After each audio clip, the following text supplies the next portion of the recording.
Hi, and welcome to this project I like to call cookie structure. To begin, you want to gather your materials.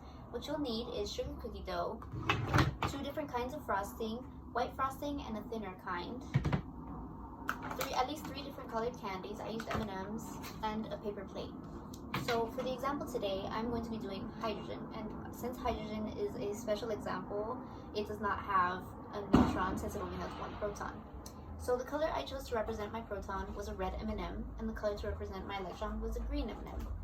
The red M&M, which is the proton, sits in the nucleus, so it's placed in the middle of the cookie.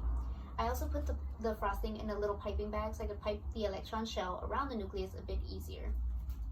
And I placed the electron on that first shell. So as you can see here, that is hydrogen.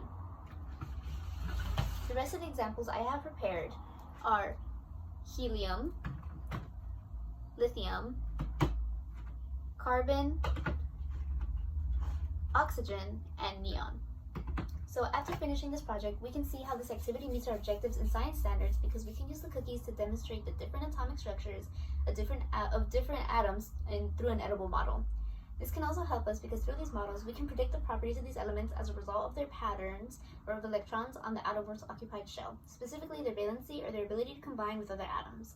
As a reminder, atoms are the building blocks of matter.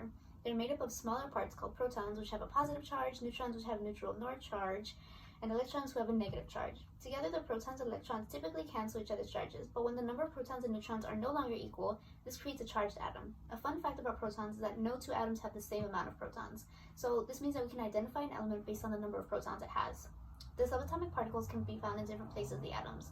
The protons and neutrons, for example, can be found in the center in the nucleus of the atom, while electrons can be found orbiting around the nucleus in the electron shells of the atom.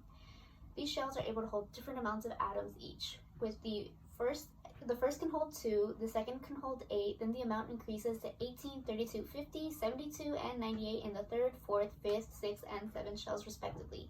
Thank you so much.